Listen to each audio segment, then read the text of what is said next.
Hi everyone, welcome to J chemistry. So guys, scholarship test काफ़ी पहले हो चुका है। इसका क्वेश्चन पेपर और आंसर की मैं ऑलरेडी अपलोड कर चुकी हूँ। इसके बाद आपकी डिमांड थी कि इसका हमें डिटेल्ड वीडियो सोल्यूशन चाहिए, तो वो हम देखना स्टार्ट करते हैं। इससे पहले जो नए सब्सक्राइबर्स हैं जिनको नहीं पता कि इसका सिलेबस क्या था, तो इस टेस्ट का सिलेबस था जे केमिस्ट्री यूट्यूब चैनल की सारी वीडियोस, जितने भी चैप्टर्स हमने कवर करे उनसे मैंने टेस्ट बनाया था। तो आपको अगर कोई भी टॉपिक हमें लगे कि आपको समझ नहीं आया है, तो आपको ना वो जाके प्लेलिस्ट चेक करना, वो चैप्टर की आपको सारी वीडियोस मिल जाएंगी, वहाँ से आप देख सकते हो। क्योंकि क्वेश्चंस बहुत ज़्यादा हैं, स्टार्ट करते हैं जल्दी से क्वेश्चन नंबर 1 से। विच of the following can not be the irreducible representation of D4D point group. Chapter कौन सा, ये ग्रुप थियरी, ठीक है। तो बताना है आपको इनमें से कौन सी वाली इररिड्यूसिबल रिप्रेजेंटेशन जो है वो नहीं हो सकती है D4D पॉइंट ग्रुप के लिए। कैसे लिखेंगे, ध्यान रखना, कैन नॉट पूछा हुआ है, डायरेक्टली ए टिक नहीं करना है, सही है। ओके, इसके लिए हमें पता होनी चाहिए GOT। GOT क्या है? The great orthogonality theorem. इसके होते हैं कुछ पोस्टुलेट्स, उन पोस्टुलेट्स को यूज करके हम क्वेश्चन सॉल्व करने वाले हैं। इसमें एक पोस्टुलेट होता है कि हमारे पास जो भी कैरेक्टर्स होते हैं इररिड्यूसिबल रिप्रेजेंटेशंस के, अगर हम उनके स्क्वायर्स का सम कर देंगे तो वो इक्वल किसका आएगा? ऑर्डर ऑफ द ग्रुप के। तो वो इक्वल रहेगा ऑर्डर ऑफ द ग्रुप के, सही है। ओके, सबसे पहले देखते हैं कि ऑर्डर है क्या। हमारे पास पॉइंट ग्रुप है D4D, इसका ऑर्डर क्या होगा? इसका ऑर्डर होगा 4n, यानी कि n कितना है? 4, 16। तो D4D पॉइंट ग्रुप का ऑर्डर होता है 16। अगर आपको नहीं समझ में आया कैसे किया, मैं आपको फिर से बोल रही हूँ, डिटेल वीडियो आपको मिल जाएगी ग्रुप थ्योरी, वहाँ से आप चेक कर सकते हो। चैप्टर कंप्लीट हो चुका है चैनल पे। ओके, तो स्टार्ट करते हैं। सबसे पहले फर्स्ट वाले से लिखना स्टार्ट करते हैं, इसको पहले हम इसको पकड़ते हैं, ठीक है। हमारे पास क्या है? ये एक इररिड्यूसिबल रिप्रेजेंटेशन है। बस एक चीज़ का ध्यान रखना, हमें ना इनके कोफिशिएंट्स को भी इंक्लूड करना होता है। यहाँ पे कितना 2 है, यहाँ पे 2, ये भी 2 है, ये 1 है, इसको भी इंक्लूड करना है, इसको नहीं भूलना है, ठीक है। अब स्टार्ट करते हैं फर्स्ट वाले से, जो फर्स्ट ऑप्शन को चेक करते हैं। कोफिशिएंट है 1, कैरेक्टर कितना है? 1 का स्क्वायर, सही है। कैरेक्टर 1 है, उसका स्क्वायर कर देंगे, प्लस कोफिशिएंट है 2, कैरेक्टर है -1, इसका करेंगे स्क्वायर, प्लस कोफिशिएंट इंटू 1 का square, plus 2 into -1 square, plus 1 into 1 square, plus 4 into -1 square, plus 4 into 1 square. अगर ये ऐड करने के बाद इक्वल होता है 16 के, मतलब ये वाली इररिड्यूसिबल रिप्रेजेंटेशन बिल्कुल सही है।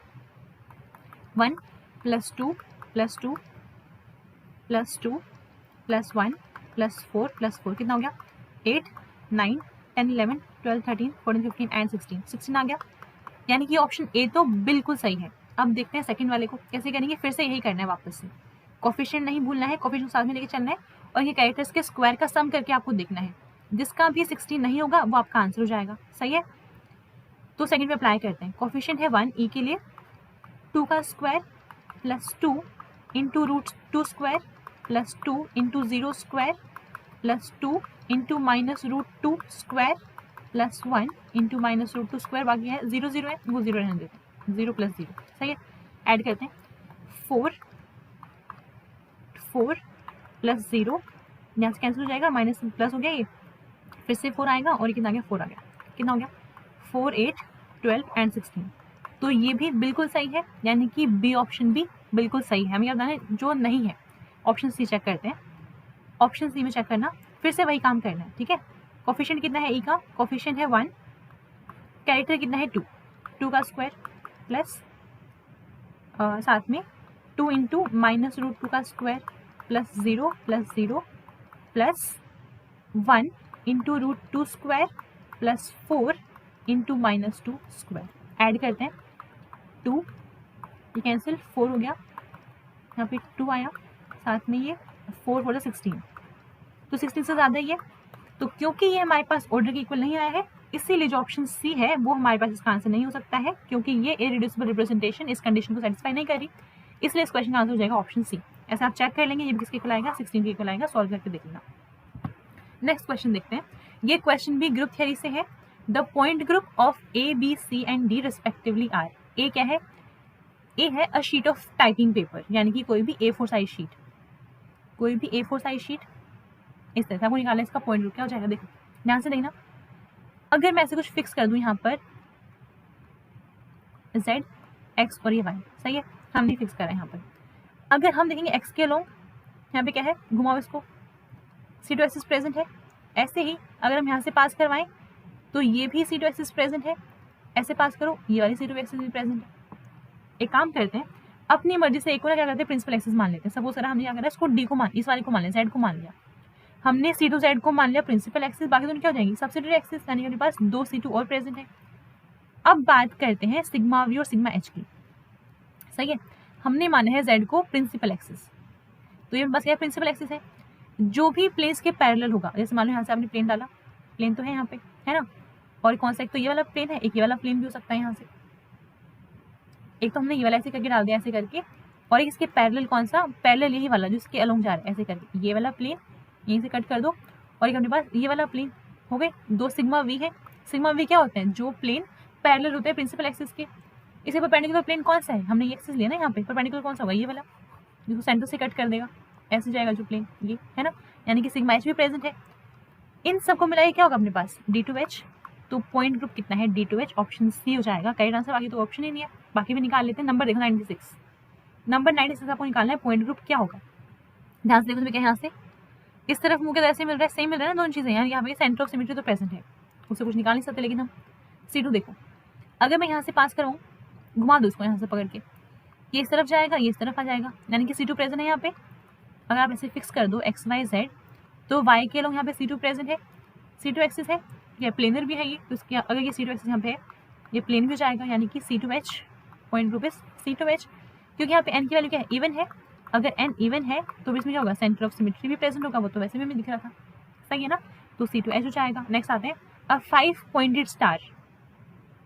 5 पॉइंटेड स्टार कैसे बनाएंगे, आपको ये स्टार बनाना है 5 पॉइंटेड, सही है, 1 2 3 4 5, 5 पॉइंटेड स्टार हो गया। इसमें क्या होगा, यहाँ से देखो अलोंग वाई एक्सिस रोटेट करवा के देखो, ये यहाँ पे आएगा, ये यहाँ पे आएगा, ऐसे 5 यूनिट रोटेट करिए, यानी क्या होगा C5 प्रेजेंट होगी इसमें, है ना। अगर आप देखो एक और चीज़, अगर आप इसमें ना एक भी C2 एक्सिस ढूंढ दो तो कितनी होंगी, 5 C2 एक्सिस प्रेजेंट होंगी।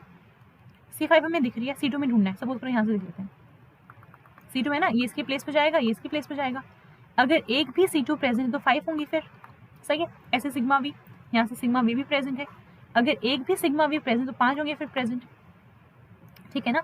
क्योंकि हमारे पास ये प्रिंसिपल एक्सिस है, इससे परपेंडिकुलर कौन सा वाला प्लेन है, ये वाला, और वो तो है मॉलिक्यूलर प्लेन यहाँ पे अवेलेबल है। सिग्मा एच कौन सा हो गया पॉइंट ग्रुप, D5H, D5H, ठीक है। सन ग्लासेस, ओके, तो सन ग्लासेस को मैं कुछ ऐसे बना सकती हूँ, सपोज करो कुछ ऐसी शेप है, मैं बस ट्राई कर रही हूँ बताने की, ऐसे मान लेते हैं कि ये ना दोनों लेंसेज एक जैसे हैं, assuming lenses to be exactly same, मैंने ढंग से बनाया नहीं है बट आप समझ लो दोनों सेम है। और ये ऐसे करके कुछ ऐसे से सन ग्लासेस, मैंने बहुत बेकार बनाया है नो, बट समझ गए ना, सन ग्लासेस कुछ ऐसे से हैं। तो क्या होगा इसमें सिर्फ एक ही पॉसिबल है, क्या बीच में क्या होगा, इसमें सेंटर ऑफ सिमेट्री, वो क्या बोलते हैं उसको, बीच में प्लेन प्रेजेंट होगा, यहाँ पे प्लेन होगा ना, इस वाले ये वाला जो पोर्शन है वाला रिफ्लेक्ट होगा दूसरी साइड पे, सिर्फ क्या है प्लेन ऑफ सिमेट्री प्रेजेंट हो सकता है, इसके अलावा कुछ और है नहीं, इसलिए सी हो जाएगा पॉइंट ग्रुप, इसलिए ऑप्शन सी जो है इसका वो करेक्ट आंसर है। क्वेश्चन नंबर 3 स्टीरियोकेमिस्ट्री का क्वेश्चन है। आपको एनान्शियोमेरिक एक्सिस की वीडियो मिल जाएगी, डिटेल में आपको 3 वीडियो मिलेंगी, एक में मैंने थ्योरी पढ़ाई है, बाकी 2 में सारे क्वेश्चंस करवाए हुए हैं, ठीक है, तो वैसे आप सॉल्व कर सकते हो उसको। Specific rotation of R2 bromo octane is this, आपको R वाले आइसोमर की दे रही कितनी, -36, कौन से स्पेसिफिक रोटेशन है, S की हम निकाल सकते हैं, कितनी होगी, S की +36 हो जाएगी। क्या निकालना है, the percentage composition of 2 bromo octane whose rotation is +18 degree will be, देखो यहाँ पर ना ये कोई हमें सैंपल गिवन है, ये ठीक है सैंपल गिवन है, इसकी वैल्यू अपने पास कितने +18 डिग्री। एक काम कर सकते हैं हम ना, इस पर्टिकुलर सोल्यूशन के लिए क्या कर सकते हैं, एनान्शियोमेरिक एक्सिस निकाल सकते हैं। क्या होता है एनान्शियोमेरिक एक्सिस, जितनी हमें गिवन है डिवाइड बाय में स्पेसिफिक कितनी है। अच्छा एक और चीज़ देखो, जो भी हमारे पास गिवन है 2 ब्रोमो ऑक्टेन, अब ना इसमें तो R भी प्रेजेंट होगा और S भी प्रेजेंट होगा, है ना। अब जो भी ज़्यादा प्रेजेंट होगा उसी का साइन हमें देखने को मिलेगा। यहाँ पे हमें गिवन है कि R नेगेटिव है तो S पॉजिटिव होगा ना फिर। तो एक चीज़ तो क्लियर है कि जो भी ये सैंपल यहाँ पे गिवन है ना, उसमें S की परसेंटेज ज़्यादा है, उसमें S की परसेंटेज ज़्यादा है। ऐसे क्यों, क्योंकि ओवरऑल क्या है, प्लस आया साइन, ठीक है, ओवरऑल प्लस मतलब क्या होगा, S की परसेंटेज जो है वो ज़्यादा है। ऑप्शन देखना एक बार ध्यान से, क्वेश्चन 22 सॉल्व करें। ऑप्शन देखो, R75 है, नहीं हो सकता, क्योंकि अगर ऐसा होता R75 होता तो फिर फाइनल आंसर भी नेगेटिव आता, क्योंकि R की नेगेटिव है ना वैल्यू, तो ये नहीं हो सकता। यहाँ पर आते हैं, ये भी नहीं हो सकता है, क्योंकि 50% एसमिक होने के बाद भी 50% R बच गया है, तो मतलब आर ज़्यादा हो गया ना, ये भी पॉसिबल नहीं है। यहाँ पर आओ, इस वाले केस में 50% एस है और 50% आर है। अगर ये ऐसा होता, दोनों 50 होते, क्या होता है, ऐसे में मिक्सचर, और ऐसे में तो 0 आती फिर रोटेशन। तो ये भी नहीं सोचते, डायरेक्टली आप मार्क सकते ऑप्शन सी। बट से हम सॉल्व करके देखते हैं कैसे करेंगे सॉल्व। इनएंशियोमेट्रिक एक्सेस निकालेंगे। 18 आपको गिवन है, कितनी होती है 36 इंटू 100। आप ध्यान रखेंगे इनएंशियोमेट्रिक एक्सेस में जब पॉजिटिव वैल्यू आती है तो आपको अगर प्लस की, मतलब प्लस की वैल्यू लेंगे, यहाँ पे माइनस की तो माइनस की लेंगे। सही है ना, कॉन्सेप्ट आप जाके वीडियो से देख सकते हो। इनएंशियोमेट्रिक एक्सेस आएगी कितनी, 50%, इतना। ओके, एक और चीज़ होती है, हम ये बोलते हैं कि racemic mixture, racemic plus enantiomeric excess is equal to 100। हमने निकाल दिया 50, रेसिमिक कितना हो जाएगा, racemic will be equal to 50%। यानी कि जो हमारे पास मिक्सचर गिवन है उसमें 50% तो रेसिमिक है, बाकी सब क्या होगा, रेसिमिक का मतलब क्या होता है, जितना आर होगा उतना ही एस भी होगा प्रेजेंट उसमें, है ना। और हमारे पास इनएंशियोमेट्रिक एक्सेस कितने, 50% किसकी है, एस की है ना, क्योंकि वैल्यू एस की आई हुई है पॉजिटिव वाली। एस अपने पास 50% प्रेजेंट है, एक्सेस में है, ठीक है, 50% एक्सेस में है, और बाकी 50% क्या है, रेसिमिक है। इसमें कितना होगा, 25% अपने पास आर होगा और 25 एस होगा। तो टोटल एस कितना हो गया, 25 प्लस 50 यानी कि 75, और आर कितना है 25, और ऐसे में कितना है 50%। अब देखो ऑप्शन सी सही है ना, इस तरह से हम कर सकते हैं।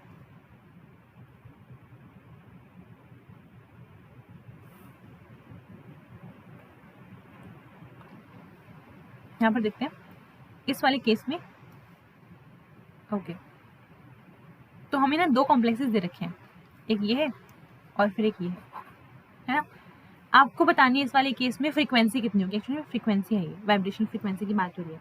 कैसे देखेंगे, देखो आपने सॉल्व करने की नीड नहीं है, ध्यान से देखो क्या चेंज आया है इसमें।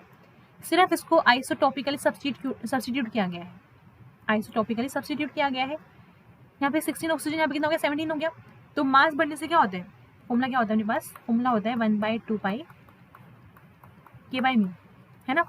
Frequency is inversely proportional to square root of reduce mass. जितना ज़्यादा होगा रिड्यूस मास, फ्रीक्वेंसी उतनी कम हो जाएगी, क्योंकि मास ज़्यादा है तो फ्रीक्वेंसी कम होगी ना, यानी वैल्यू तो इससे कम आने वाली है। इसलिए ऑप्शन ए नहीं हो सकता है, बी नहीं हो सकता है, इन दोनों में से कुछ हो सकता है ना। वैसे वैल्यू तो डिक्रीज करेगी नहीं, बट स्लैब निकाल के देख लो एक बार। ये तो श्योर है कि मतलब हमारे पास सी या डी में से कोई एक आंसर होने वाला है, बाकी ए भी नहीं हो सकते हैं। कैसे करेंगे, देखो हमने अभी देखा है कि frequency is inversely proportional to square root of reduce mass. सही है, हमने यहाँ लिखा फ्रीक्वेंसी ऑफ CO, हम सिर्फ CO की बात करते हैं, 16 वाला है, डिवाइड बाय फ्रीक्वेंसी ऑफ 17। किसके इक्वल होगा, ये इनवर्सली प्रोपोर्शनल है। यहाँ पे क्या लिखेंगे फिर, reduce mass of CO 17 divide by reduce mass of CO 16। अब कर लो सॉल्व। इसको हम लिख सकते हैं कैसे निकालें, रिड्यूस मास, कार्बन का मास कितना है 12 into 17 divide by 12 plus 17, reduce mass आ गया, डिवाइड बाय इसका निकालते हैं 12 into 16 by 12 plus 16। For a good approximation आप एक काम कर सकते हो, कार्बन के मास को निगलेक्ट कर दो, क्योंकि फर्क तो पड़ने वाला है नहीं ज़्यादा। एक काम करते हैं तो कार्बन को हटा दो, हम एक काम कर लेते हैं। और अच्छी सी बात ये हो जाएगी कि एक काम करो, ऑक्सीजन का जो मास है ना, देखो 17 और 16 ज़्यादा फर्क तो है नहीं, इसको निगलेक्ट कर देते हैं। इसको निगलेक्ट करके क्या बचेगा, अगर इसको निगलेक्ट किया तो क्या होगा, ये तो पूरा कैंसिल हो जाएगा, यहाँ से 12 से 12 वैसे कैंसिल हो जाएगा। क्या बचेगा, देखो हमने ना ये मान लिया कि जो 16 अपने पास है ये, और जो ये 17 है, ऑलमोस्ट सेम ही वैल्यू ना। तो 12 में 16 ऐड करो, 12 में 17, ज़्यादा फर्क तो पड़ने वाला है नहीं वैल्यू में, हमने इसको निगलेक्ट ही कर दिया। सही है, हम ऐसे ही कर सकते हैं कि हम ना इसको दोनों को इक्वल मान के ऑलमोस्ट सेम लेके कैंसिल ही कर दिया। सही है, समझो दोनों ऑलमोस्ट सेम आएगा, उसको कैंसिल कर दिया। यहाँ पर देखते हैं, ऐसे देखो कितना होगा, 28 हो जाएगा, 29 ऑलमोस्ट सेम है ना। कट करने से हमारे पास ऑलमोस्ट 1 के इक्वल आएंगे, हमने कट कर दिया इसको डायरेक्ट। अब ये बचा हुआ है, इसको भी 1 के इक्वल मान सकते हैं हम। आपको नहीं पूरा सॉल्व करने की नीड है, वैसे डायरेक्टली इसको 1 के इक्वल मान सकते हो। आप लिखोगे इसको कितना, 17/16, बस रूट है इसके ऊपर, ऐसे है ना। चाहो तो सॉल्व कर सकते हो उसको प्रॉपर, ऐसे करके 1 पॉइंट समथिंग आएगा। इसके बाद आपको ऑलरेडी गिवन है, कैसे निकालेंगे, frequency of CO 17 will be equal to जो भी हमारे पास 16 वाली है, डिवाइड बाय कर दो 1.03 से डिवाइड होगा। ये कुछ सॉल्व करने वाला आएगा 1.03, कितनी वैल्यू है 1800, डिवाइड करो इससे, क्या आएगा 1746 के आंसर कुछ आएगी वाली। ठीक है, ऑप्शन डी मार्क कर देंगे। आपको सॉल्व करने के लिए नहीं था तो खुद से अप्रोक्सीमेट लेके डायरेक्टली कर सकते हो कि इसके आसपास की वैल्यू ज़्यादा नहीं है, वन का कुछ डिफरेंस चल रहा है, थोड़ा सा ज़्यादा फर्क नहीं पड़ेगा उससे, तो आप डायरेक्टली सॉल्व कर सकते हो, ऑप्शन डी मार्क कर सकते हो। Question number 5, the correct statement concerning the structure A B C and D are. आपको बताना है इनमें रिलेशन क्या है इन सब का। एक काम करते हैं, मेन पॉइंट तो क्या है इसका, पहले आर एस निकाल लें, अगर वो निकले तो प्रॉब्लम ही खत्म हो जाएगी। एक काम करते हैं, इसको कन्वर्ट करते हैं फिशर में, ठीक है, इसके बाद फिशर में कन्वर्ट करते हैं, वहाँ ईजी हो जाएगा वहाँ से देखना कि एनहांसमेंट है या फिर नहीं है, मिरर इमेजेस है या फिर नहीं है। कैसे करेंगे उसके लिए काम कर सकते हैं, इसको नीचे की तरफ ले आओ, मैं आपको स्टीरियोकेमिस्ट्री सब ये सब अब वहाँ से आगे देख सकते हो, नहीं देखा है तो कैसे लिखेंगे, इसको नीचे आ जाएगा ये CHO, ये जाएगा यहाँ पर, हमने इसको 180 रोटेशन कर दी, करवा दिया, यहाँ पे आ गया H। लास्ट साल देखो, लास्ट साल में क्या है, नीचे की तरफ CH2OH है और इस तरफ OH है और यहाँ पर H है। एक और चीज़ होती है, अगर हम इसको कन्वर्ट करेंगे फिशर में ना, क्या होता है हमारे पास जो ऊपर वाली कार्बन क्या होती है, मोस्ट एसोसिएशन ऑक्सीडेशन से मैक्सिमम हो, मोस्ट ऑक्सीडाइजेबल ग्रुप सबसे ऊपर जाएगा, सही है, यानी कि CH हो जाएगा ना ऊपर सबसे। एक काम करो, रोटेट कर दो इसको, कहाँ से, इसको पकड़ के आगे की तरफ ले आओ, पूरा घुमा दो, क्या हो जाएगा, लास्ट वाली कार्बन फ्रंट में आएगी, फ्रंट वाली बैक साइड पे जाएगी। जब उसको घुमाओगे तो क्या होगा, ये वाला बॉन्ड इसके प्लेस पे, ये वाला बॉन्ड इसके प्लेस पे, CH पीछे जाएगा।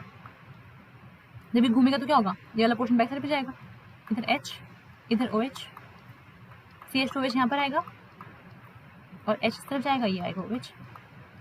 अब हम इसको कन्वर्ट कर सकते हैं किसमें, फिशर में। जैसे है इसको वैसे वैसे लिखो, ऊपर है CHO, नीचे है CH2OH, HOH और ये HOH, ये आया, ठीक है। कॉन्फिगरेशन निकालो, ये R हो जाएगा, ये भी R। ऐसे ही जब आप B को कन्वर्ट करोगे फिशर में तो वो कुछ ऐसे बनेगा, B कुछ ऐसे बनेगा, आप खुद से करके देखना, बना लोगे आराम से, OH OH और ये इस वजह ये S और ये भी S। हमने ना सिर्फ 2 कन्वर्ट किया है और 2 के अकॉर्डिंग देते हैं, ऑप्शन को ऐसे एलिमिनेट कर पाएंगे या नहीं कर पाएंगे। देखो हमने ये बोला है कि हमारे पास जो A है उसकी दोनों ही साइंस की कॉन्फिगरेशन क्या है, RR है, तो ये तो ठीक है, और B की कितनी है, SS है, तो ये नहीं हो सकता, यानी कि ऑप्शन A भी नहीं हो सकता। यहाँ पर आओ, B में SS होनी चाहिए, ये भी नहीं हो सकता है, ये भी नहीं होगा। यहाँ पर आते हैं, ये भी नहीं होगा, ठीक है ना, डायरेक्टली मार्क कर सकते हो सिर्फ 2 को निकाल के। बाकी बात चेक करते हैं, हमने ये बनाया, आप C को जब कन्वर्ट कर लोगे ना, C को जब चेंज करोगे इसमें फिशर में, क्या बनेगा, वो कुछ ऐसा बनेगा, CHO CH2OH OH H HOH। Configuration S हो जाएगी, ये R हो जाएगी, ठीक है। ऐसे हम D को कन्वर्ट करेंगे, CHO CH2OH, इधर OH इधर H, ये क्या हमारे पास R है, ये S है, ठीक है। कंपेयर करना दोनों को, मिरर इमेजेस है ना आपस में, मिरर इमेजेस बनेंगे क्या, नॉन सुपर इम्पॉसिबल है, ये हमारे पास non super impossible mirror images, यानी कि इनैनिसोमर्स हो गए ना, फिर ऑप्शन डी अपने पास करेक्ट आंसर हो जाएगा। क्वेश्चन नंबर 6 देखते हैं, which of the following relations for proton NMR chemical shift values are true. कैसे देखेंगे, पहले इसको देते हैं, इजी है। अपने पास पिरिडीन है, नाइट्रोजन इलेक्ट्रोनेगेटिव भी है, अगर हम देखें डायरेक्शन ऑफ डायपोल मूवमेंट कैसे दिखाएंगे, ऐसे दिखाएंगे ना, इसी तरफ। अगर दिखाए कॉन्जुगेशन यहाँ पर या रेजोनेंस दिखाएंगे, कैसे होगा, यहाँ पर आओ, ये ऐसे दिखाओगे, स्ट्रक्चर कैसे बनाएंगे इसके, हम ऐसे दिखा, देखो पहले हमने इसको वैसे ब्रेक करवाया है, हमने इसको ऐसे दिखाया,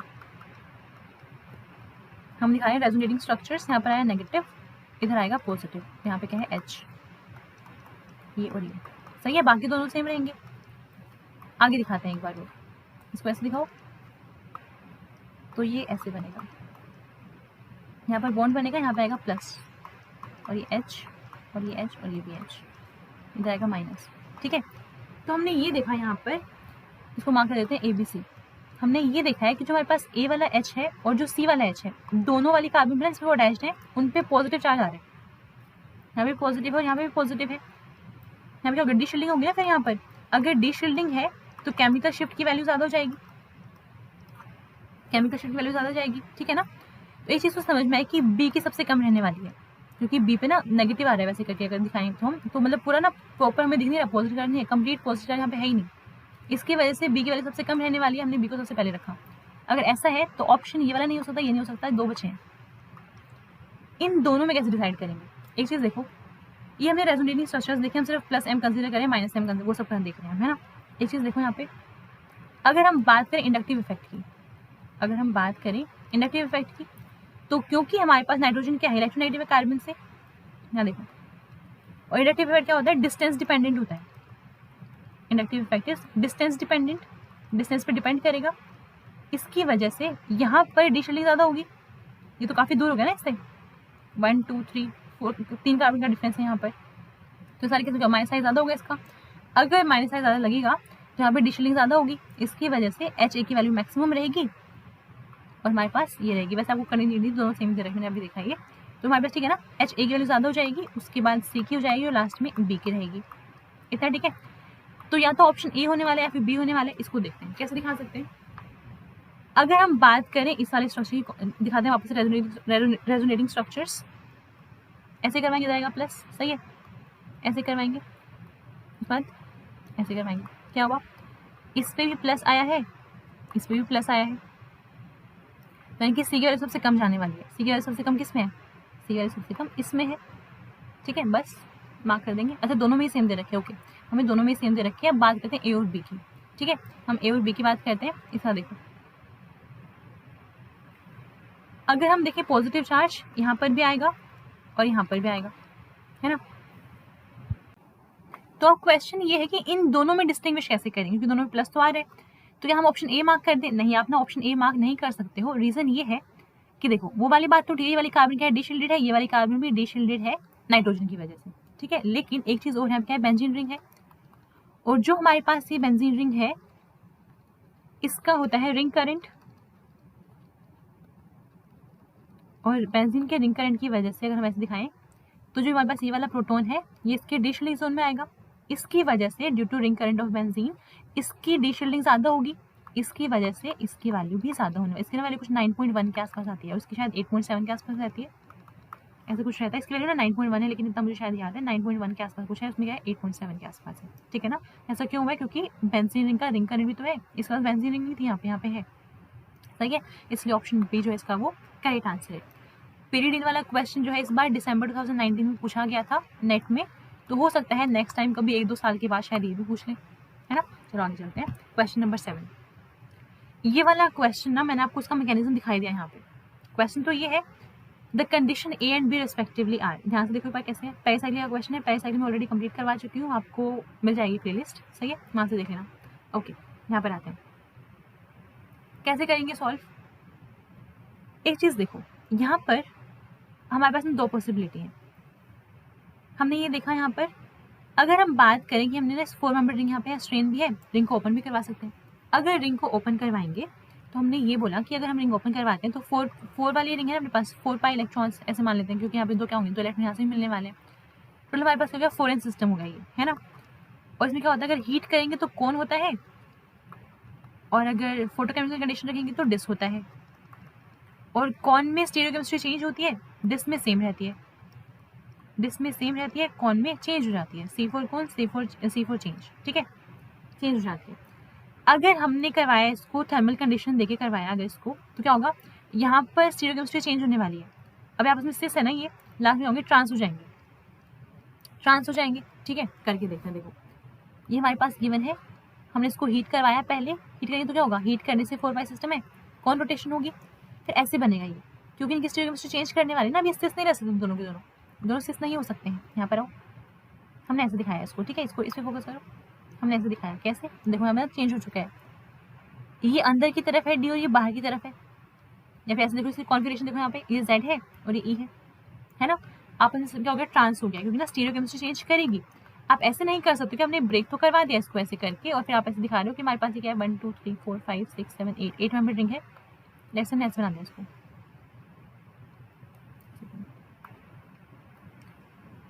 हमने कुछ ऐसे बनाया इसको, ठीक है। अगर हम ये दिखाएंगे यहाँ पे हम डबल बॉन्ड लगाएंगे, यहाँ पर भी हम डबल बॉन्ड लगाएंगे, और फिर अपना एक छोड़ के यहाँ पे लगा देते हैं, यहाँ पर यहाँ लगेगा डी, यहाँ पर लगा देंगे डी। ऐसा करना गलत है, क्योंकि अभी ये क्या है, दोनों हमारे पास सिस है, ये भी जेड है और ये भी जेड है, तो ये तो नहीं हो सकता, क्योंकि क्या है स्टीरियोकेमिस्ट्री चेंज होगी, इसकी चेंज होगी, ऐसे हो जाएगी। अब देखो आगे ध्यान से देखना, नेक्स्ट टाइम क्या कर सकते हैं इसमें, इस वाले केस में एक चीज़ देखो, हमारे पास इंटरमीडिएट बन गया है, हमें आगे देखना है। नेक्स्ट टाइम में देखो हमारे पास ये वाला पोर्शन है, तो ये तो हमें यहाँ पे दिख रहा है। फिर एक वापस से 4 मेंबर रिंग बन रही है ना, वो एक ही हाल में बन सकते हैं। इसको क्या करें, यहाँ पे इसमें करवाएं रिएक्शन, यहाँ पर ऐसे करके। इसलिए क्या करवाया हमने, इसको ना रोटेट करवाया। रोटेट कैसे करवाया, इस वाले पोर्शन को यहाँ लेके चले गए सिर्फ, ये इस तरफ आ गया, देख पा रहे हो। इस बार करवा देंगे रोटेशन ऐसे, ठीक है। फिर जाके अपने पास बनेगा ये, क्योंकि यहाँ पर क्या है देखो, इस वाले केस में क्या है, हीटिंग है। हीटिंग पे क्या होता है, वापस से कौन रोटेशन होगी और कौन भी क्या होता है, फिर से चेंज होगी स्टीरियोकेमिस्ट्री। अभी क्या है, ये दोनों एच जो अपने पास है, ये वाला एच और ये अंदर की तरफ है, बाहर की तरफ है, ट्रांस है ना आपस में, यहाँ पे आकर वापस सिस हो गई। ऐसा क्यों, क्योंकि स्टीरियोकेमिस्ट्री चेंज कर गई है इसकी, इसलिए ऑप्शन ए जो है इस क्वेश्चन का वो करेक्ट आंसर होगा। सो आपको इतना ध्यान रखना था, हमारे पास ये होना चाहिए, ये कौन पे चेंज होती है, आप ऐसे नहीं दिखा सकते हो, आपको इसको दिखाना पड़ेगा, इस बाहर तरफ इसको अंदर लेके जाओ, आपको चेंज करना पड़ेगा इसको, ठीक है। सिर्फ ये वाला एक मेन पॉइंट है, बाकी तो आपको बताइए कैसे करते हैं। The complex having 3 mm bonds is, कैसे निकालते हैं mm bonds, 18 × n minus total electron count divide by 2 करते हैं। फर्स्ट देखते हैं n कितना है 2, कितने इलेक्ट्रॉन इसमें 8 + 8 16 18 34 बाई 2 कितना आएगा 36 - 32 34 36 - 34 2, ये 1 आ गया, ठीक है। यहाँ पर आते हैं, इन दोनों केसेस में पहले इसको निकालते हैं, ठीक है। फोर्थ वाला निकालते हैं एक बार, सेम फॉर्मूले से निकलने वाला है। कितने मेटल अपने पास, 4 हैं, 4 हैं, ठीक है। इलेक्ट्रॉन्स कितने हैं, काउंट करो, 9 + 9 18 8 + 8 16 22, और यहाँ से 4 मिलने वाले इलेक्ट्रॉन कितने डबल है, यानी 8 इलेक्ट्रॉन्स मिलेंगे। काउंट करते हैं, 8 + 8 16 + 24 और ये 2 6 हो गया, 64 है, यानी कि ये है, ये जगह 72 - 64 8 आएगा, बाई 2 इज 4, हम कितना आएगा, बॉर्डर 4 आ जाएगा। हमें कितना चाहिए, हमें 3 चाहिए, तो ये तो नहीं है। अब बात करते हैं बी और सी की, इसको हम निकालते हैं, तो कंपेयर करते हैं किसके, किससे, ReCl Re2Cl8 2 - से, इसके हेमोडायनामिक्स से कंपेयर करते हैं। ये मैंने आपको करवाया किसमें, ऑर्गेनोमेटालिक में, आप जाके देख सकते हो, प्लेलिस्ट में मिल जाएगा कुछ चैप्टर पूरा। ओके, कैसे करेंगे सॉल्व, पहले ये देखते हैं, Re2Cl4 PMe2 PH4 2+, हमें निकालनी पड़ेगी इसमें पहले इसकी ऑक्सीडेशन स्टेट, हमने इसको x मान लिया, ठीक है, प्लस -1 होता है इसका -4, ये तो क्या है न्यूट्रल है, इज इक्वल टू +2, यानी कि 2x is equal to +6। Okay, अगर हम बात करें न्यूट्रल आ रही तो कितने इलेक्ट्रॉन्स के पास, इसमें इलेक्ट्रॉन्स होते हैं 7, 2 प्लस कितने होंगे 14 है, इसने 6 इलेक्ट्रॉन को लूज कर दिया, -6 करो कितना आएगा 8, सही है ना। इस तरह से 8 इलेक्ट्रॉन्स कैसे फिल करेंगे, sigma pi pi delta, delta star pi star sigma star, कितने इलेक्ट्रॉन्स अपने पास 6 है ना, एक सेकंड, नहीं 8 है, 8 यहाँ पर 8 है, यहाँ पर आगे 8 इलेक्ट्रॉन्स कैसे निकालेंगे, molar half into bonding minus anti bonding, bonding में कितने हैं 8 इलेक्ट्रॉन्स हैं, 8 - 0 कितना आया 4, तो ऑप्शन बी भी नहीं हो सकता है, सी पे आते हैं। सेम प्रोसीजर फॉलो करेंगे इसमें भी, ये हमारे पास क्या है MO2 HPO4 4 2-, इस बार हम निकालेंगे मोलिबेडिनम के लिए ऑक्सीडेशन स्टेट 2x माइनस, इसे कितना होता है -2, तो 4 × -2 is equal to -2, 2x is equal to +6 है। मोलिबेडिनम में होता है पास 6 इलेक्ट्रॉन्स, 2 में कितने होंगे 12 हो जाएंगे, 12 - 6 कितना होगा 6 होगा, 6 फिल करेंगे कितना आएंगे, हाफ इंटू 6 - 0 3 हो गया, ऑप्शन सी हो जाएगा इसका करेक्ट आंसर। आगे देखते हैं, the major product P is, okay, यहाँ पर यूज हो रहा है गिग्नार्ड रिएजेंट का, साथ में DMSO का, और ये भी, ये सब रिएजेंट पढ़ चुके हैं ऑलरेडी, नहीं यहाँ पे ना DMSO नेचुरल में क्या है, ये सुअर्ड ऑक्सीडेशन है, ये है सुअर्ड ऑक्सीडेशन, ये मैंने आपको करवाया है, जाके रिएजेंट्स की प्लेलिस्ट आप चेक कर सकते हो। डायबिलिश हम पढ़ चुके हैं, गिग्नार्ड रिएजेंट हम पढ़ चुके हैं। ओके, कैसे करेंगे, सबसे पहले देखो ऐसे दिखा सकते हैं इसको, अटैक कहाँ पर होगा, 3 मेंबर रिंग है, स्ट्रेन पे ओपन हो सकती है, अटैक कहाँ से करेंगे एक्सियल पोजीशन से। आपको मैं न्यूक्लियोफिलिक सब्स्टिट्यूशन की या फिर एडिशन की स्टीरियोकेमिस्ट्री निकालने में सिखा चुकी हूँ, वो भी आपको मिल जाएगी रिएजेंट्स वाले प्लेलिस्ट में। अटैक कहाँ से करेगा, एक्सियल पोजीशन से अटैक करेगा, ये ऊपर से आएगा। ओके, हमने देखा अटैक ना ऊपर से होना है, मैंने क्या किया इसमें डायरेक्टली यहाँ पे करती हूँ, इसको हटा दो, यहाँ से सब कुछ हटा दो, अटैक होगा ऊपर से, यहाँ में अटैक करेगी। इस नेक्स्ट कार्बन पे क्या है, डबल बॉन्ड है, इसके नेक्स्ट कार्बन पे यहाँ पे कार्बन अटैक किया, यहाँ पे अपने पास ऐसा लगा हुआ, इस तरह से बनाया, या मैंने यहाँ पे O-, ठीक है। ओके, हम ये मान लेते हैं वर्क कप के बाद क्या होगा, यहाँ पे OH हो जाएगा ये, और ये है स्वर्ण ऑक्सीडेशन। स्वर्ण ऑक्सीडेशन में क्या होता है, अगर हमारे पास बेस अवेलेबल होगा तो ऑक्सीडेशन कर देगा, अदरवाइज सब्स्टिट्यूशन होगा। अगर ये बेस नहीं होता तो फिर यहाँ पे ना OH उठा के Cl लग जाता। यहाँ पे क्या है, बेस अवेलेबल है, ऑक्सीडेशन होगा, क्या बनेगा, कार्बोनिल बनेगा। यहाँ पे बना दिया हमने। क्या है, डाइबल H क्या करेगा, इसमें रिड्यूस करेगा, बाकी तो कोई रिड्यूस होने वाला ग्रुप है नहीं। रिड्यूस कैसे करेगा, डाइबल H से में मिलता है H-।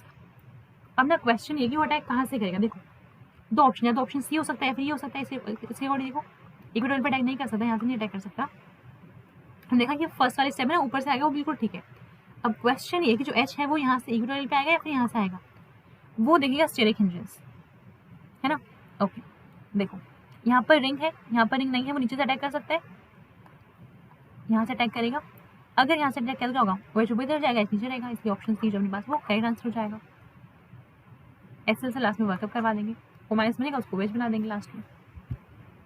आगे चलते हैं। The major product of the above photochemical reaction is, कौन सी रिएक्शन है, डाइपाइमिथेन। हमने फोटोकेमिस्ट्री में ये भी पढ़ा हुआ है, वो भी आपको प्लेलिस्ट में मिल जाएगी, फोटोकेमिस्ट्री चैप्टर ऑलमोस्ट कवर करवा रखे हैं। डाइपाइमिथेन कैसे करेंगे, सबसे पहले एक काम करते हैं, स्पेस दिखाते हैं। पहले क्या होता है, साइक्लोप्रोपेन बनता है। मैं आपको एग्जैक्ट मैकेनिज्म दिखाया, जल्दी जल्दी करवा रही हूँ बस, क्वेश्चन को डिटेल आपके पास ऑलरेडी है, वीडियोस हैं सारी चैनल पे अवेलेबल। हमने इसको ऐसे दिखाया, ऐसे बन गया ये, यहाँ पर आया पीएच, यहाँ पर ऐसे हो गया, सही है। नेक्स्ट स्टेप में क्वेश्चन ये है, दोनों में ज़्यादा स्टेबल कौन सा है, ये तो वैसे स्टेबलाइज हो जाएगा, ये स्टेबलाइज नहीं हो पाएगा, है ना। तो क्या करेंगे, इस बोन को ऐसे ब्रेक करवा देंगे, ऐसे ब्रेक करवाया, इससे क्या होगा, 5 मेंबर रिंग बनेगी। यहाँ पर क्या रेडिकल आएगा, बोन ना लेंगे, डबल बोन यहाँ पे, ठीक है। यहाँ पर आते हैं, पीएच लगा हुआ है, ये रेडिकल 1 2 3 से मेंबर रिंग बनेगी, इसमें लगा 2 ये लगे हुए, बस। कौन सा है ऑप्शन, देखो ये रहा ऑप्शन, ऑप्शन सी। इसमें एक ट्रिक भी होती है, पता है, ट्रिक सुनो ध्यान से।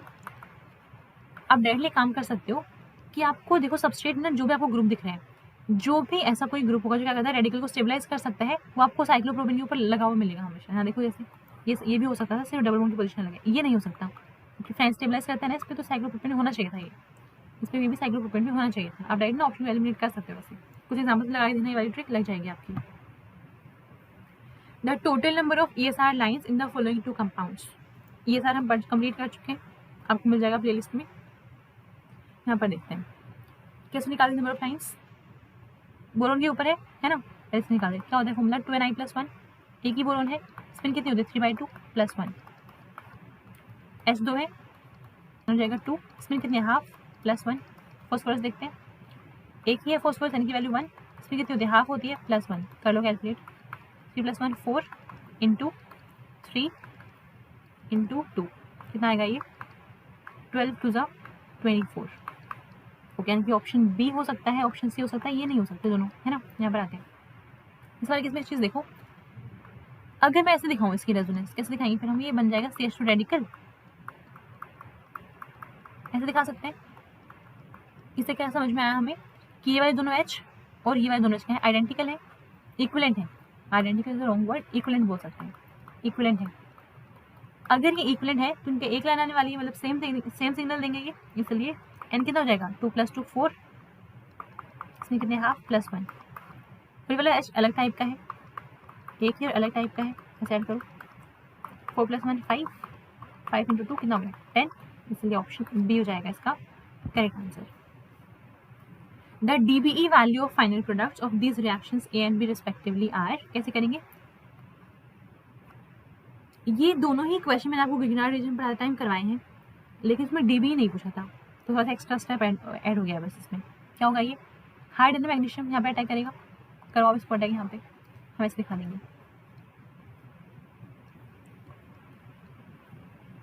क्या बनेगा ये OMGBr, यहाँ पे लगेगा मिथाइल, यहाँ पर डबल बॉन्ड वैसे का वैसे रहेगा, मिथाइल वैसे का वैसे रहेगा, दोनों मिथाइल भी वैसे के वैसे रहेंगे, ठीक बात है। नेक्स्ट में देखो HCl है, सबसे पहले तो यहाँ H बनेगा, इसके बाद देखो HCl है ना, इसको प्रोटोनेट वापस से कर सकती है, वाटर निकाल दो यहाँ से।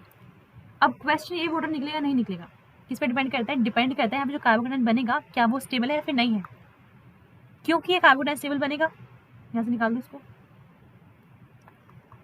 एक तो मिथाइल का प्लस H और प्लस I लगेगा, ऊपर से कॉन्जुगेशन पे तो स्टेबलाइज तो होगा ये। नेक्स्ट टाइम क्या करेंगे हम, एलिमिनेशन करवा देंगे। नेक्स्ट स्टेप में एलिमिनेशन करवा सकते हैं, एलिमिनेशन करवाओ और एलिमिनेशन करवाने से क्या होगा, यहाँ से H निकाल के डबल बॉन्ड लगा दो। अब हमें निकालनी है DBE। DB क्या होती है, जितने नंबर ऑफ डबल बॉन्ड्स हैं या फिर जितने नंबर ऑफ रिंग्स हैं। एक रिंग है, एक ये है, ये कितनी होगी, DB कितनी होगी अपने पास, DB इज इक्वल टू 3।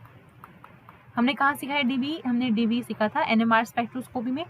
आप जाके ऑर्गेनिक स्पेक्ट्रोस्कोपी की प्लेलिस्ट चेक कर सकते हो इन केस आपको कोई डाउट है तो। ओके नेक्स्ट पे आते हैं। इस बार यहाँ पे कॉपर ऐड कर दिया गया है, कहाँ पे अटैक होगा, इस वाली पोजीशन पे कैसे करवाएंगे, ऐसे ऐसे देखो, एक मिथाइल पहले से था, एक और आ गया और कुछ ऐसा बना हुआ, वर्क करने के बाद OH बन जाएगा। यहाँ पर एक काम करते हैं, इसको दिखाते हैं BS से OMGBr लगा दें। अब ये ऐसे है। नेक्स्ट टाइम क्या करेंगे हम, इसमें यहाँ लेकर आएंगे, H से लगाएगा ना, नेक्स्ट में H प्लस ले लेगा यहाँ से, ये जैसे H प्लस लेगा यहाँ पे तो H आ गया और ये बन गया ऐसे। कितनी है DB, एक तो रिंग है और ये डबल बॉन्ड है, यानी DB is equal to 2। Option D हो जाएगा अपने पास correct answer. Question number 13, the correct match of the following organic compounds and their IR stretching frequencies is. यहाँ पे बहुत इंपॉर्टेंट कॉन्सेप्ट है कि जो हमारे पास एस्टर होता है, एस्टर की स्ट्रेचिंग फ्रीक्वेंसी हमेशा ही ज़्यादा होती है किससे, कीटोन से। बस यही कॉन्सेप्ट था। अब आगे देखते हैं, एस्टर की ज़्यादा होती है यानी कि मैक्सिमम में एस्टर की मिलने वाली है। आप इसको देख सकते हो IR स्पेक्ट्रोस्कोपी वाले चैप्टर में। तो पी के पास मैक्सिमम होगी 1735, यानी कि पी का सी होगा। पी का सी किसमें, या तो इसमें हो सकता है, इसमें हो सकता है, इसमें नहीं हो सकता। ठीक है, इसका रीजन क्या है आपको अच्छे से एक्सप्लेन किया हुआ है वीडियोस में, आपको उसमें सोल्यूशन दे रही हूँ कैसे कैसे से, आपको ना कॉन्सेप्ट बस डिविजन हो जाएगी काइंड ऑफ, कैसे ऐसे हुआ है। ये हो गया। अब बचे ये दोनों, यहाँ पर देखो, इसको यहाँ से भी कॉन्जुगेशन मिलेगी, यहाँ से भी मिलेगी, बट स्टिल एस्टर तो भी है। अच्छा एक रीजन देखो इसका, ऐसे होता है, हमने ये बनाया ना यहाँ पर, इससे क्या हुआ, अभी भी डबल बॉन्ड O तो है ही, कार्बन डबल बॉन्ड O है हमारे पास, उसमें प्लस चार्ज भी आ गया, इसकी वजह से वैल्यू बढ़ जाती है स्ट्रेचिंग फ्रीक्वेंसी की। ठीक है, यहाँ पे क्या है, ये वाला फैक्टर्स की वैल्यू को कम कर रहा है, लेकिन क्या करें, वापस कीटोन तो वापस हमें एस्टर तो मिल ही रहा है। इसकी वजह से क्या होगा, इसकी वैल्यू मिनिमम नहीं होगी, इसके नेक्स्ट वाली ये 1735 से थोड़ी सी कम हो जाएगी सर, क्योंकि यहाँ से भी कॉन्जुगेशन मिल रहा है इसको, इसका हमारे पास B हो जाएगा और कीटोन की सबसे कम Q का A हो जाएगा, इसलिए ऑप्शन C रहेगा इसका correct answer. The number of species that behave as acids in liquid BRF3 among the following are. ये हमने एसिड बेस चैप्टर में पढ़ा है, ऐसे क्वेश्चन नेट में बहुत बार देखने को मिलते हैं। ऐसे कौन से स्पीशीज जो कैसे बिहेव करेंगे, एसिड जैसे बिहेव करेंगे। ठीक है, अगर हम बात करें नॉन एक्वस सॉल्वेंट की, तो जो भी स्पीशीज होते हैं जो कैटायन दे देंगे सॉल्वेंट का, वो होते हैं एसिड्स, और जो अनायन दे देंगे वो होते हैं बेस। कैटायन वाले एसिड, अनायन वाले बेस। ठीक है, यहाँ पर KF क्या करेगा, K प्लस F माइनस देगा, F माइनस को एक्सेप्ट क्या बना लेगा, ये BrF4 माइनस। इस सॉल्वेंट का क्या है, सॉल्वेंट का अनायन है, यानी क्या ये बेस है, ये बेस है। ऐसे यहाँ पे भी देखो, ये भी F माइनस देगा, ये भी F माइनस देगा, तो ये तीनों ना बेसिस हैं। इन सब क्या करेंगे, ये सारे क्या करने वाले, ये ना ल्यूइस एसिड्स है, एक्सेप्ट करेंगे यहाँ से F को, ये बन जाएगा SbF6 minus, SnF5 minus, AuF4 minus, यानी क्या होगा ये, मतलब यहाँ से एक्सेप्ट कर रहे हैं और क्या बना रहे हैं, BrF2 प्लस बना रहे हैं। इन तीनों केसेस में क्या होगा, BrF2 प्लस बनेगा, इसलिए क्या है, सारे एसिड्स हैं, तो मेरे पास ऑप्शन हो जाएगा A3। Match the following with their relative rates of reductive elimination. Organic metallic chapter में करवाया था मैंने आपको रिडक्टिव एलिमिनेशन।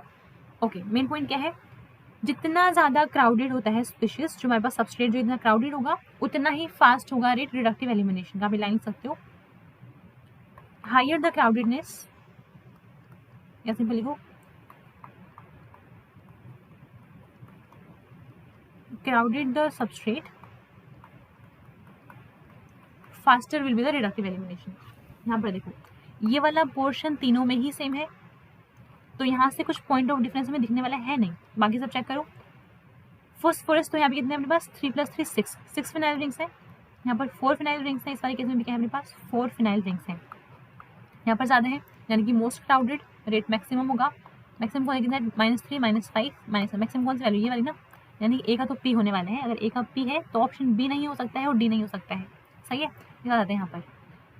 इन दोनों में ज़्यादा क्राउडेड कौन सा है, देखो यहाँ पे मिथाइल है, यहाँ पे मिथाइल, यहाँ पे क्या है, रिंग बनी हुई है। रिंग बनने से सिस्टम का वजह से फ्लेक्सिबिलिटी कम होगी सिस्टम की ना, तो ये ज़्यादा फ्लेक्सिबल है, फ्लेक्सिबल नहीं है, यानी कि हमारे पास क्राउडेडनेस थोड़ी सी कम होगी ना। यहाँ पर सबसे कम क्राउडेड है अपने पास B, रेट कितना हो जाएगा R। अगर आपको चाहिए इसकी रेफरेंस, क्योंकि मुझे ज़्यादा मैंने एक मेल लिखा था इसकी रेफरेंस कैसे क्वेश्चन की, तो आपको ये मिल जाएगा बुक जो अपने पास इनऑर्गेनिक की है मिसलर एंड टार, उसमें मिल जाएगा आपको, ये एग्जैक्ट वैल्यूज दे रखी है, वहाँ से आप देख सकते हो ग्राविमेट्री चैप्टर में वहाँ पर दिया हुआ है। सही है। कॉन्सेप्ट यही जितना क्राउडेड होगा सबस्ट्रेट उतना ही फास्ट होगा रिडक्टिव एलिमिनेशन का रेट, इसलिए ऑप्शन सी जो अपने पास वो करेक्ट हो जाएगा। आगे देखते हैं। Calculate the difference between spin only magnetic moment and effective magnetic moment for निकल कॉम्प्लेक्स आपको गिवन है।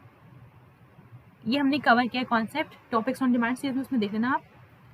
आपको spin orbit coupling constant given है, आपको क्रिस्टल फील्ड स्प्लिटिंग एनर्जी भी गिवन है। पहले निकालते हैं स्पिन ओनली मैग्नेटिक मोमेंट। निकल 2+ है,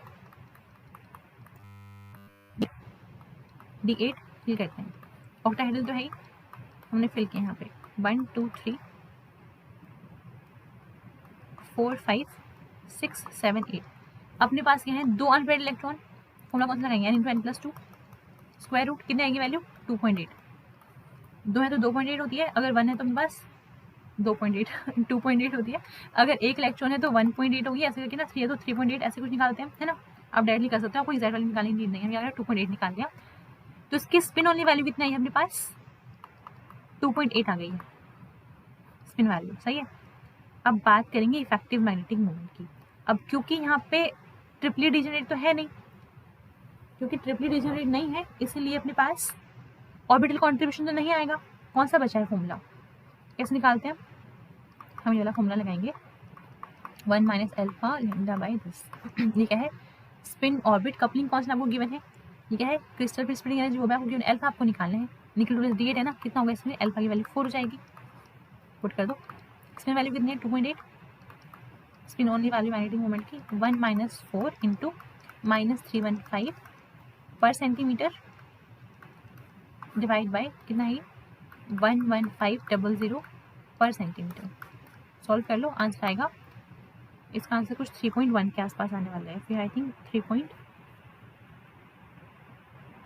3.5 के आसपास आएगा शायद। अब इसको चेक, आई थिंक 3.1 है, अब इसको चेक कर लेना 3.1 के आसपास आएगा। अब जो भी आया इसको ना इसमें माइनस कर लेंगे, हाँ 3.1 ही आएगा, माइनस करेंगे कितना आ जाएगा, फिर हमें चाहिए डिफरेंस। जिसने क्वेश्चन ऐसे सॉल्व करा तो डायरेक्टली मार्क कर देना ऑप्शन कौन सा सी, तो गलत हो जाएगा। ऐसा क्यों, क्योंकि ध्यान से देखो आपसे डिफरेंस पूछा गया है, हम 3.1 में से माइनस करेंगे 2.8 को, कितना आएगा 0.3, इसलिए मार्क कर देंगे ऑप्शन ए, तो ऑप्शन ए हो जाएगा इसका करेक्ट आंसर, डिफरेंस पूछा गया है। ठीक है, आगे देखते हैं।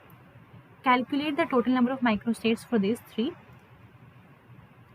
ओके, पहले निकालते 3p के लिए, है ना। क्या होगा फॉर्मूला 2s + 1 × 12 + 1, आपको कितना गिवन है 3 × l कितना है, p के लिए कितनी होती है, l की वैल्यू 1 होती है, +1 3 2 × 1 2 + 3 होगा, ये आ गया 9 आएगा। सही है, 9 में ये हो सकता है, ये हो सकता है, ये बाकी दोनों हट गए यहाँ से। अब इनको देखते हैं अभी कैसे करेंगे। 2p1 है ना, मैक्सिमम कितने एक्सीलरेटर्स, मैक्सिमम 6 हो सकते हैं। आए कितने हुए, एक आया हुआ है, कितना बचेगा 6 - 1 फैक्टोरियल इंटू ये भी क्या है p है, मैक्सिमम आ सकते हैं 6 इलेक्ट्रॉन्स, आए कितने, सिर्फ एक इलेक्ट्रॉन आया है, कितने बच गए 6 - 1 फैक्टोरियल। कैसे सॉल्व करोगे देखते हैं, आपको सिंपल फैक्टोरियल सॉल्व करना है, हो जाएगा 6 factorial upon 5 factorial into 6 factorial upon 5 factorial, कितना आएगा 36। ठीक है, डायरेक्टली आप मार्क देते ऑप्शन बी। लेकिन आगे देखो Cr3+ है, क्या होगा ये Cr3+ हो जाएगा D3, है ना। कैसे निकालेंगे D3 में, फिर से पहले लगाएंगे मैक्सिमम कितने आ सकते हैं D में, D में मैक्सिमम आ सकते हैं 10 इलेक्ट्रॉन्स, आए कितने हैं 3, कितने बचे हैं 10 - 3, 10 factorial upon 3 factorial into 7 factorial, solve कर लेना, आंसर आएगा 120, ऑप्शन बी। आगे देखते हैं। Lead metal has a density of 11.34 gram पर centimetre cube and it crystallises in FCC lattice. क्या निकालना है, चूज द करेक्ट ऑल्टरनेटिव, आपका एटॉमिक मास गिवन है, सॉलिड का क्वेश्चन है, बहुत इजी सा है। आपको सिर्फ फॉर्मूला याद होना चाहिए, क्या होता है डेंसिटी का formula Z × m which is molar mass divide by Avogadro number into a cube is volume. हमें ना पहले देखो वॉल्यूम है ऑप्शन में ना, दो ऑप्शन वॉल्यूम से कर रखे हैं सॉल्व, तो पहले वॉल्यूम निकाल लेते हैं, निकालेंगे डायरेक्टली a क्यूब, कितना हो जाएगा a cube will be equal to Z × m by density into Avogadro number, Z कितना है FCC में कितना Z4, मास कितना गिवन है 207.2 ग्राम पर मोल डिवाइड बाय डेंसिटी गिवन है 11.34 ग्राम पर centimetre cube, Avogadro number 6.022 into 10⁻23 पर मोल। सही है, उसको सॉल्व कर लेंगे, आंसर कितना आएगा सेंटीमीटर क्यूब में और आएगा पास 1.21 इंटू 10⁻⁻22 centimetre cube. Therefore option C is correct. आपको रेडियस निकालने की नीड है नहीं, लेकिन आप स्टिल आप निकालना चाहो कैसे निकालेंगे, एफसीसी है ना, एफसीसी में क्या होता है 4r is equal to √2a होता है। तो यहाँ से हमें r निकालना है ना, r will be equal to √2a/4। बस a की वैल्यू पुट करिए, कितना है पास, ये आपके पास a क्यूब है, ठीक है। यहाँ आपको a निकालना पड़ेगा, 1/3 करके पावर को पुट करना पड़ेगा यहाँ पे, फिर आपकी निकलेगी r की वैल्यू। आगे देखते हैं the product of mz and mw, किसका क्वेश्चन है ये क्वेश्चन है पॉलीमर केमिस्ट्री का, फिजिकल वाले, ठीक है ना। हमने करा है न्यूमेरिकल्स आते हैं उस पर, तो देखते हैं इसको कैसे कर सकते हैं। अगर आपको डायरेक्टली फॉर्मूला पता है इसका, आप 1 मिनट लगाओ क्वेश्चन सॉल्व करने में। क्या होता है फॉर्मूला mz का, होता है summation of ni cube upon ni square into product निकालने ना, इसका क्या होता है summation of ni square by ni, ठीक है। यहाँ से कैंसिल, क्या बचा देखो, n को भूल जाओ, ऑप्शन देखो, इसको हम लिख सकते हैं ये, एक सेकंड सॉरी, है ना एवरेज, और नीचे क्या ये, कौन सा ऑप्शन है, ऑप्शन सी।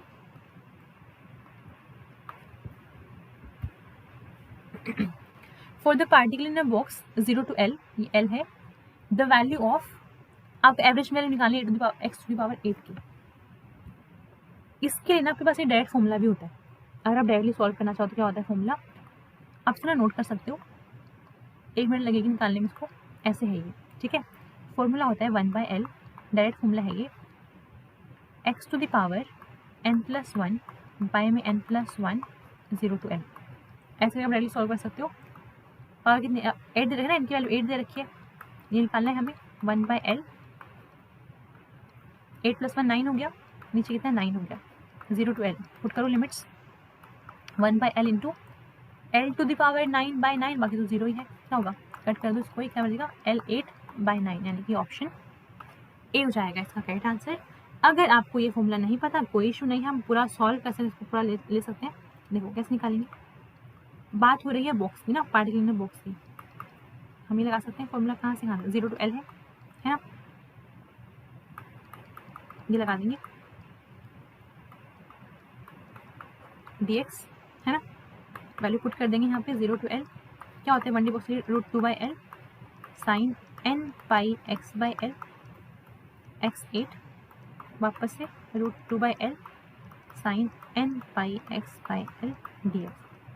ऐसे सॉल्व करोगे तो यहाँ से कितने आने वाला है, L⁴ 8/9 ही आएगा। अब ऐसे सॉल्व कर लो चाहे ऐसे सॉल्व कर लो। 21 देखते हैं। At a given temperature for a rigid rotor, the probability that the system is in rotational state J is equal to 0 is 0.6, J is equal to 1 is 0.3 and J is equal to 2 is 0.1.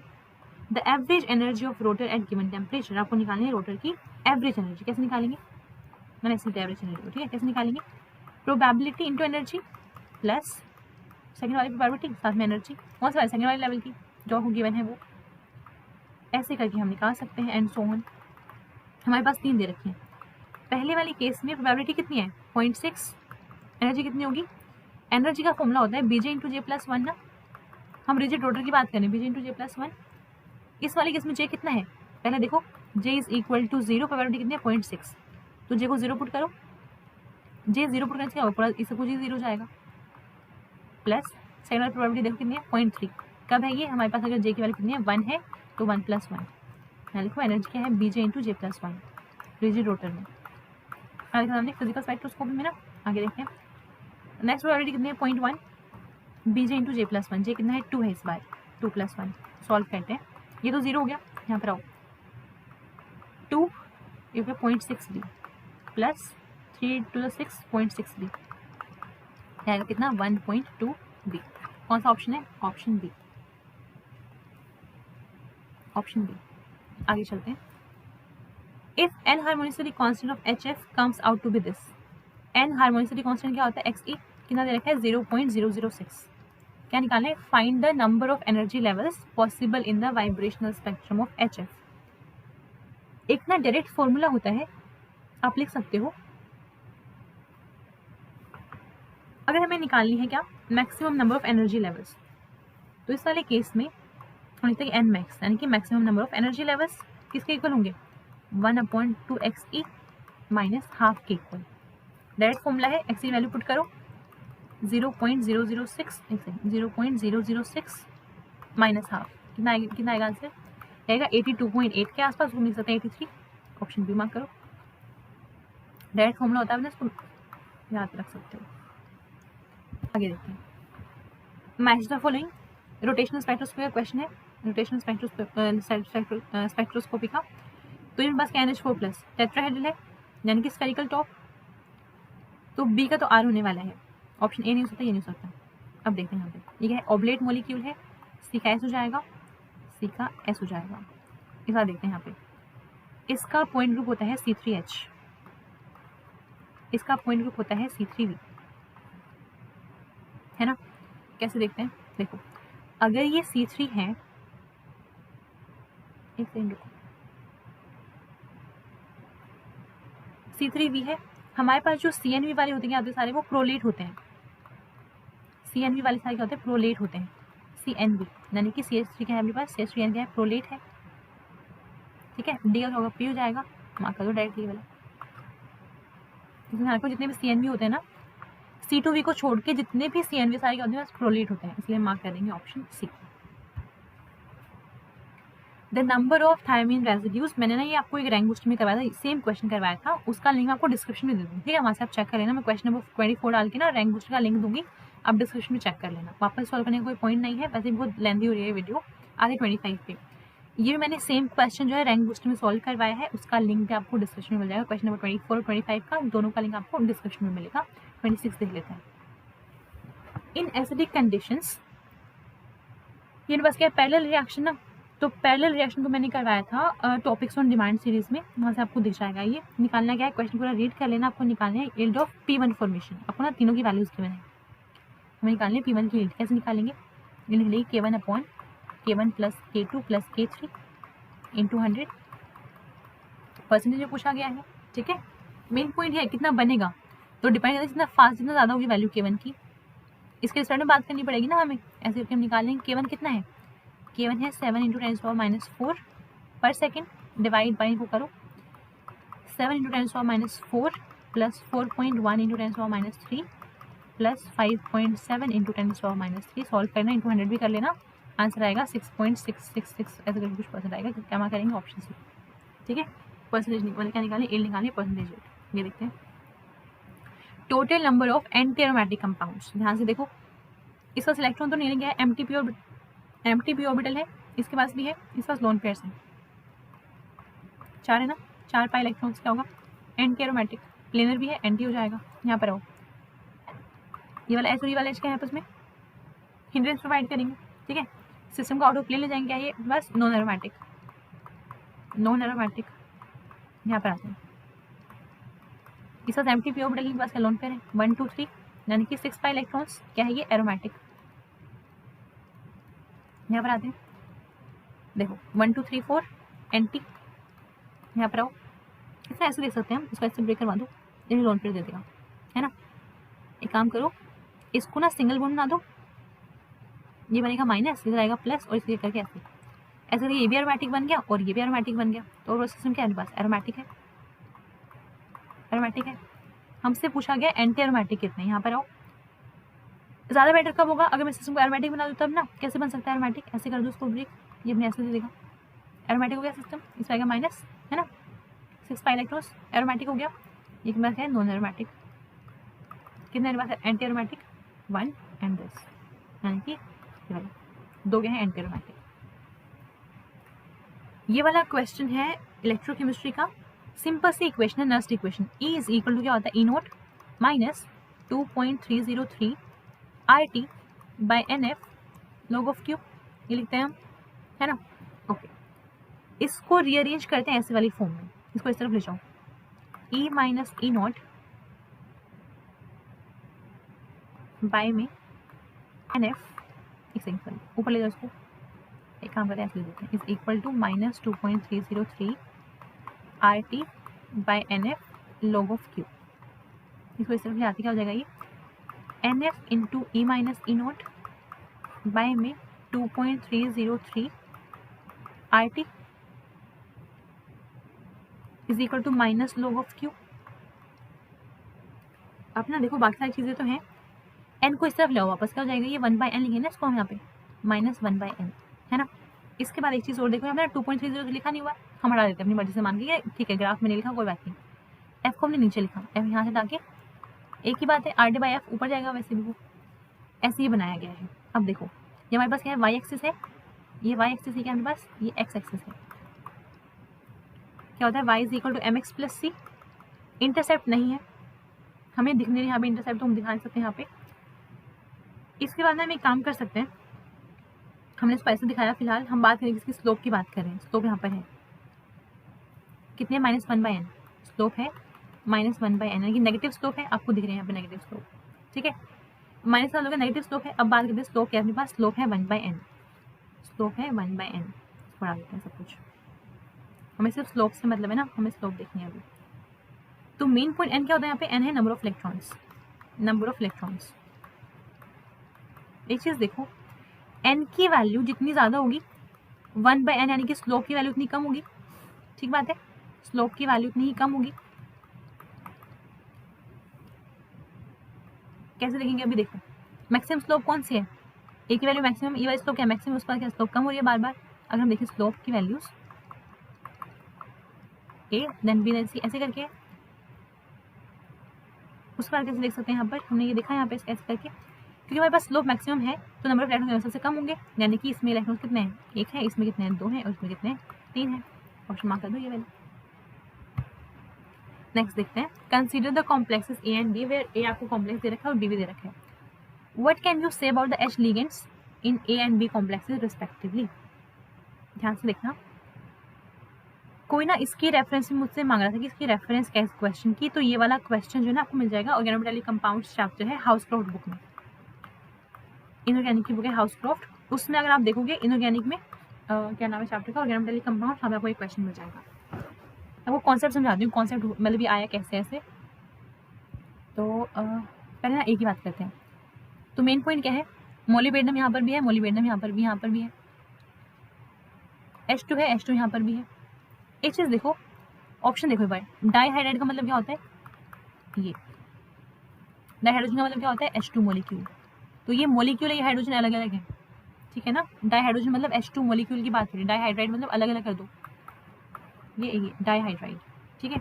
अब आते हैं वापस यहाँ पर, hydride का होता है H-, hydride होता है अपने पास H-, डाईहाइड्राइड मतलब 2H- है हमारे पास, ऐसे करके डाईहाइड्रोजन मतलब 2H H2 मॉलिक्यूल है, ठीक है। अब यहाँ पर आते हैं, अगर हम बात करें कॉम्प्लेक्स ए की, इसमें लगे हुए अपने पास 5 PMe3, ठीक है। क्या करते हैं कि डोनर है, इलेक्ट्रॉन डोनर है, यहाँ पर क्या लगा हुआ है, ये पाई एक्सेप्टर है, ये है पाई एक्सेप्टर।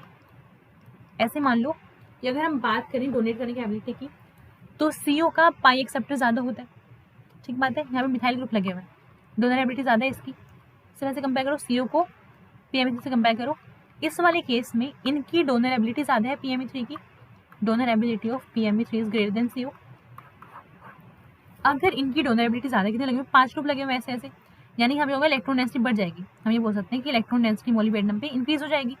अगर मोलिबेडनम पे इलेक्ट्रॉन डेंसिटी इंक्रीज है तो क्या होगा, अगर हमने ये मान लिया हाइड्रोजन ऐसे लगा हुआ है, ठीक है, अगर यहाँ पे इलेक्ट्रॉन डेंसिटी बढ़ेगी तो क्या होगा, ये बैक बॉन्डिंग करेगा।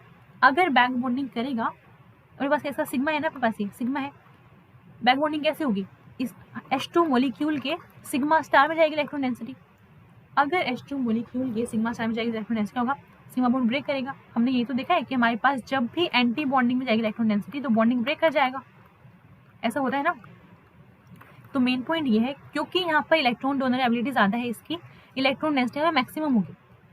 अगर यहाँ पे इलेक्ट्रॉन डेंसिटी ज़्यादा होगी तो पाई बॉन्डिंग भी होगी, फिर पाई बैक बॉन्डिंग होने वाली है, कहाँ पे जाएंगे, इसके सिग्मा स्टार में जाएंगे इलेक्ट्रॉन्स। अगर जाएंगे इसके सिग्मा स्टार तो सिग्मा ब्रेक कर जाएगा। अगर सिग्मा ब्रेक करेगा तो ऐसे एक्ट करेंगे, हमेशा ऐसे रहेंगे, ये दोनों अलग अलग रहेंगे, बॉन्ड बनेगा नहीं इनके बीच में, इसलिए हो गई डाईहाइड्राइड की फॉर्म एग्जिस्ट करेंगे, तो हाइड्रोजन अलग अलग है, ठीक है। यहाँ पे आते हैं इस वाले केस में, यहाँ पर लगे हुए 2 CO, 3 CO, क्या करेंगे, इलेक्ट्रॉन डेंसिटी मतलब विड्रॉ करेंगे, पाई एक्सेप्टर बहुत ज़्यादा है, इस वाले केस में इलेक्ट्रॉन डेंसिटी कम हो जाएगी। अगर मोलिबेडनम के ऊपर इलेक्ट्रॉन डेंसिटी कम रहेगी तो इस बार वो पाई बैक बॉन्डिंग नहीं कर पाएगा, इस बार वो सिग्मा 7 इलेक्ट्रॉन नहीं डाल पाएगा जितना पहले डाल रहा था। इसकी वजह से यहाँ पे सिग्मा बॉन्ड स्टेबल रहेगा और हाइड्रोजन मॉलिक्यूल जो है H2 की फॉर्म में एग्जिस्ट कर सकता है। इसकी वजह से ऑप्शन ए जो है इसका वो करेक्ट आंसर। मेन पॉइंट क्या था कि हमारे पास जो मेटल है उसके ऊपर इलेक्ट्रॉन डेंसिटी कितनी है। अगर इलेक्ट्रॉन डेंसिटी ज़्यादा वो बैकबोन में पार्टिसिपेट करेगा, इससे सिग्मा 7 इलेक्ट्रॉन बढ़ा देगा, क्या सिग्मा ब्रेक कर जाएगा, दोनों अलग अलग हो जाएंगे। इलेक्ट्रॉन डेंसिटी कम है, नहीं बढ़ा पाएगा, तो हमारे पास ऐसे मॉलिक्यूल में एग्जिस्ट करेगा, ठीक है, डाइहाइड्रोजन एंड डाइहाइड्राइड ऐसे करके मार्क कर दो। अब देखते हैं ये वाला question, what type of compound is product P. किस तरह का कंपाउंड बनने वाला है, आपको ना सारे रिएक्शन करके देखना पड़ेगा पहले। तो सबसे पहले ऐड करवाया गया है H2SO4 जो कि एक एसिड है, इसको प्रोटोनेट कर देगा, मालूम इसको करवा दिया, ठीक है, यहाँ से वाटर निकाल दिया, क्या बनेगा, बना देते हैं OH है और ये बन जाएगा प्लस। अब वैसे तो ये कार्बोकेटाइन टर्शरी है, लेकिन ये रिंग क्या है, स्ट्रेन है, इसमें इसको रिंग को स्ट्रेन में खत्म करना है। साथ में यहाँ पर देखो, अगर मैं कुछ भी करके इस वाले पॉजिटिव को यहाँ तक पहुँचा दूँ तो क्या होगा, यहाँ से बैक बॉन्डिंग होगी, स्टेबलाइज होगा। हम एक काम करते हैं, इसको ना ओपन कर देते हैं, यहाँ से 5 मेंबर रिंग बनेगी, अभी आएगा अपने पास OH और ये आ गया प्लस, ठीक बात है। नेक्स्ट हम क्या करेंगे, नेक्स्ट स्टेप में ऐसे दिखा दो, ये बन जाएगा डबल बॉन्ड O। तो ये काम हो गया फर्स्ट वाले अपने रिएजेंट का। सेकंड का NaBH4 क्या करेगा, रिड्यूस करेगा किसमें, OH में, ये बन गया। नेक्स्ट टाइम फिर से H+ डाल दिया, चलो डाल दो, वाटर निकाल दो यहाँ से, जैसे ही वाटर निकलेगा फिर क्या आएगा प्लस। नेक्स्ट स्टेप में इसमें स्ट्रेन है, ओपन करो इसको, ऐसे दिखाओ, क्या होगा, 2 5 मेंबर रिंग बनेगी,